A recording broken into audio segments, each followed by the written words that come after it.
Thank you, everybody. Thank you, Jim. Jim said that he likes to call out the BS, and he certainly did that with his remarks. I certainly want to go into a lot of what you said, but it would behoove me first to talk a little bit about some of the geopolitical swings that are happening right now, particularly around Huawei. You obviously have no shortage of experience when it comes to the smartphone and mobile technology space.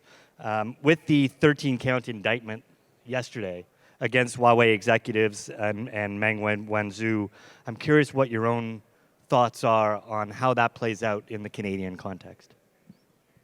Sure. Thanks, David. What you have to understand with the world of digital or ones and zeros is it does not respect traditional silos of the way we organize. So data is determined. It's the digital nervous system that's determinative of not only national security and military power.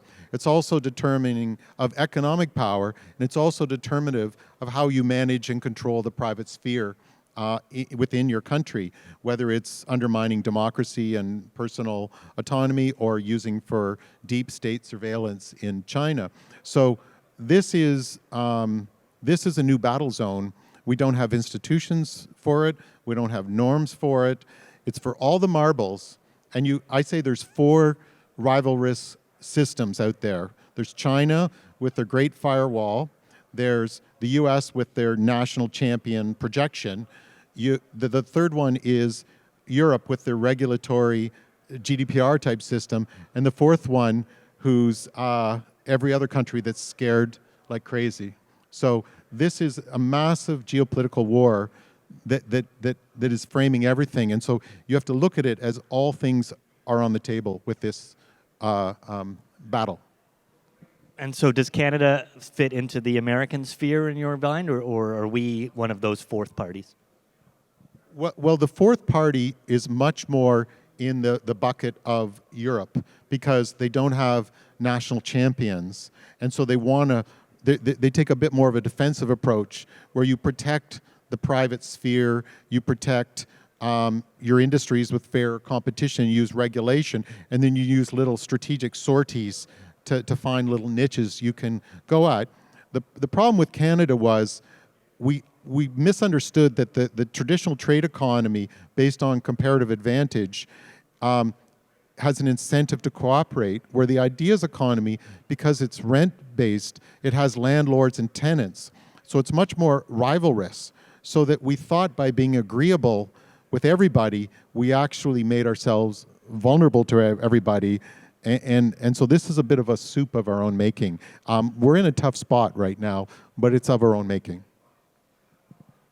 You just pick up on that thought a little bit further. You gave a talk at the IMF this past November where you called for a new Bretton Woods. One of the quotes from that, which you did touch on here briefly, is data governance is the most important public policy issue of our time. I guess, what role do private corporations play? We talk about governments and the 4 different ideas here, or parties at war. Those are countries. So what role do companies or some of the investors or companies in this room, what role can they play in this geopolitical war? Well, the companies have a central role because in the traditional production-based economy, the only place where the companies played beyond competing in their marketplace was in the bargaining of reducing tariffs in trade agreements. But when you go into an ideas-based economy that changes hundreds of times a day, if you look, there was a great New York Times story last week out of the World Economic Forum where they called for, a new, like the Japan chairmanship of the G20 is going to be where they pioneer global governance for data, and the South African prime minister called for data standards, and Merkel called for a new system. And this is going to have to be driven by firm-level requirements of standards as a core stakeholder, because these are going to be very technical, and they're going to have evolutionary adaptive mechanisms. And because it's a rivalrous system, people are going to play the game to serve their firm's interests. So those that, it's kind of like if you have the best right-hand drive car in the world and you're ready to dominate the market, and somebody else plays a clever left-hand drive standard and they make the standard left-hand drive, you're now out of the market. And in the standards game, if anyone's played standards, which, I mean, I had 50 people reporting to me that we played standards, you're always ginning the system to advantage your company, which is freedom to operate, and insert your IP and disable your competitors, which is reducing their freedom to operate. And when this gets into global agreements and global standards, and it's going to be determinative. So, for instance, whatever your industry you're in, I could very quickly explain to you how a half dozen determinative factors are going to be determined in global standard structures and institutional structures that are either going to open up your market opportunity or shrink it. And I guarantee you, if you're not active, the probability that the cards will be stacked against you go way, way up. So there's a huge, huge role at the firm level. And all these things have to be done by what I call public-private frameworks. That's how it works around the world. But we broke down our public-private frameworks and canceled them in 2002 because, you know, the policy community didn't need advice anymore. So precisely as the world was becoming more public-private, Hamiltonian, engaged, we took the instruments out of our planes, and that's why we did this. So we manufactured our own failure, but the optimistic part of the story is it can be fixed. So one of the metrics when it comes to measuring our competitiveness is patents, and you talk about this a lot. We wrote a story a couple of weeks ago looking at the amount of patents that Canada has relative to our competitors in the global space, and one of the criticisms that we heard coming out of that piece was, hey, wait a minute, patents is not a fair way to measure these things for a couple of reasons. One, patents is a defensive strategy. So number two, that patents are really now being so open sourced and out there for the market, and it's what you do on those patents that matters. And three, that if we really want to be competitive, sales and marketing is where we're going to have to thrive. I'm curious for your reaction to that. Whoever said that's never commercialized ideas in the global marketplace, because people only make you pay for something you own. And when it's got zero marginal production cost, if they can, they'll pay you $1,000 rather than $1 million. So the only way they'll get $1 million is the ability to exclude. So then I ask, like, if it doesn't matter, why has the world filed 226,000 AI patents since 2000? Why is that chart up and to the right of filings?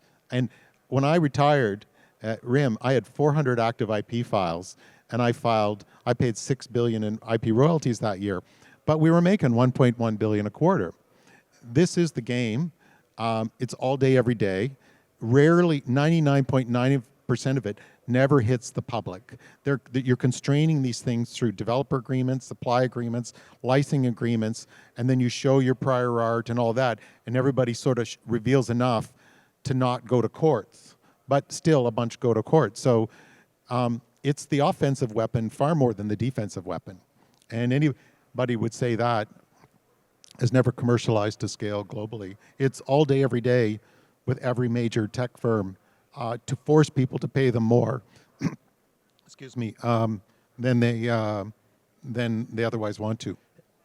The Consul General for Northern California, I was just at a talk that he gave this morning at the Canadian Club, where he really touched on one of the key, I would say, debates taking place in Toronto and around Canada right now, which is as you touched on, large American tech companies coming to Calent, bringing their talent to Canada, bringing their companies to Canada.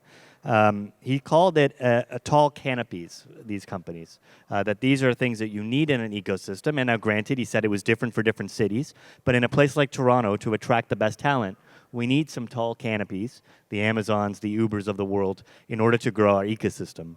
As somebody who has grown a Canadian tech company in Canada, I'm sure you have some thoughts on the idea of a tall canopies. Well, we grew our ecosystem by doing just the opposite. So I'd like to see an economic analysis for these kinds of claims. We formed Communitech with 12 companies to lobby to grow our own companies in Waterloo, and all 12 grew. And, everybody made big money, like big money. And it's very hard to grow when you're shaded by a big canopy. I mean, I can give you a quick example. I mean, I can pick any company, but does anyone know what, say, Google's payroll is in Canada? About 150 million. You know what the revenue is? Several billion. and then they don't pay taxes on what they make here. They get the IP free from universities or near free. They buy small startups and exfiltrate the IP. They get data favorability with Sidewalk Labs. That they get red carpet into the policy community to tweak those rules to favor themselves. And what's one company that's grown because of that? So it's any form of innovation, economics innovation analysis, all our policies are tuned to make the foreign rich richer, and I can't find. And what happens is when you make the foreign firms, sexier or more attractive, they get the attention, and the smartest people naturally get pulled back to company headquarters, because branch plants more just get their orders on Monday morning, as an example, and just code to that. So the way the global tech firms are organized is they're pulling all the executive functions much more back to the head office, and just making the branch plants remote tasking plants. So if you're a smart, young, talented person and you're going to be at a discount and then just be given tasks, is that what you want to do with your talent going forward? So anyone that would claim that, it's not borne out in any experience or any economic analysis. It's just, remember what I said, people make stuff up. And does that person who said that, have they ever been an entrepreneur or commercialized Canadian ideas globally, or are they just pulling it out of their hat? This handover of one microphone thing is very good because it prevents me from interrupting you so rudely, as most journalists love to do. One of the things I would push there and say, well, okay, fair enough, but if you look at foreign direct investment in this country, most of it's resource extraction based. That has really plummeted in the last few years. If you're the government, you have to figure out other ways to bring in foreign direct investment. What's so bad? Why can't we have both Amazon and Shopify in this country? Well, you can, but first you have to understand that the tangible economy, when you get investments and capital assets, you get positive spillovers. There's that economic sense of kind of the 3x spillover.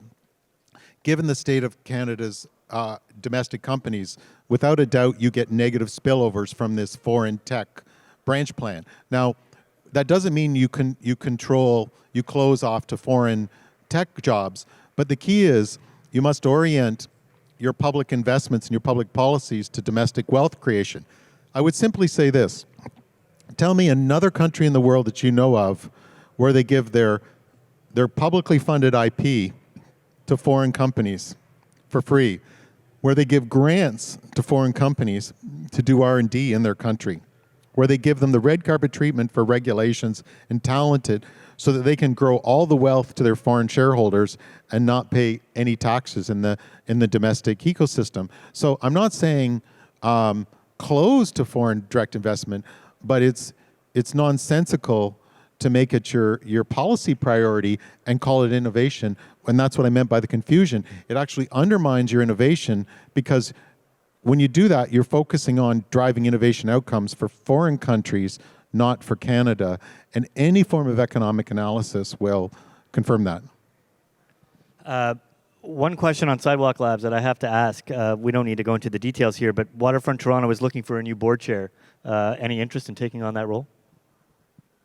No, because what I said to the folks that do that, and I give a lot of credit for the new government trying to clean that up, because it is a scandal. The problem is that the policies for data should be done, and that's what the Auditor General said, they should be done by the government, and then the entity implements to that. So we have the tail wagging the dog, which is very wrong. Second, whatever they do spreads outside of there. So it's kind of like they have extraterritorial effects. So they become Toronto's and Ontario's data strategy too, because it doesn't contain data spreads.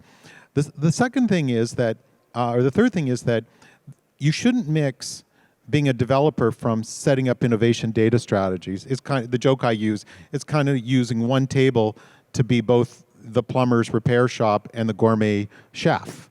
they're both very important jobs to be done right, but you don't want them done at the same table at the same time. I'm not saying which is which. But the point is that you're mixing two jobs, which should be very separate, with very separate mandates, with very separate expertise, and not commingling to the two of them. And I have no experience in real estate development, and they have no experience in data and IP, and that's where they got into this trouble, swimming outside their lanes.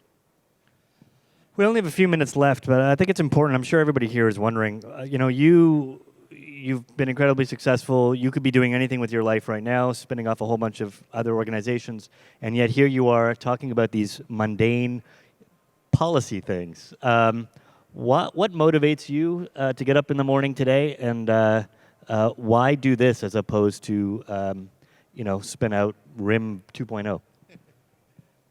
Well, I mean, I feel exceptionally fortunate, and I divvy my time between three general areas.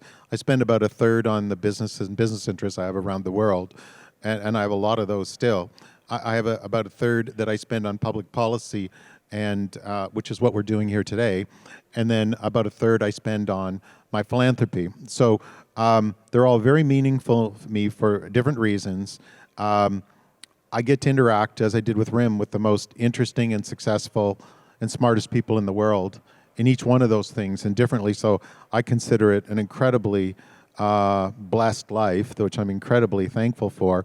But certainly on the commercial stuff, I have a couple of projects that that I've as excited as I've been in 20 years, and so on the personal and the business side, I really feel like the best is yet to come. So. It's a charmed, it's a beautiful life, but you have to work at it. And I could think of nothing more I would want to do today than what I did today. I'll push you on what some of those ventures are off stage. You talk here about giving the power back to the entrepreneurs, giving entrepreneurs the chance to have a voice in setting the policy for the country. Just in a more general sense, as someone who has started a company, what advice would you have for entrepreneurs? What advice do you generally give to entrepreneurs or people who are starting their own business? I think, there's two or three things. Number one, in the ideas economy, the environment you operate in is determinative. So you have to shape it to your very, very best effects. Second is that really focus on the inputs. If you do the right inputs, the outcomes will look after themselves. Also, very, very much focusing on courage. Courage and the willingness to not be rattled is key. And really, the message I'm here today is you would be shocked how many of you have ventures where you can claim IP. Like a lot of people I met with, like one guy had this business and is all this. Within a month, he had 3 foundational provisionals filed that he can now not be reduced to commodity status because of that. And he had no idea.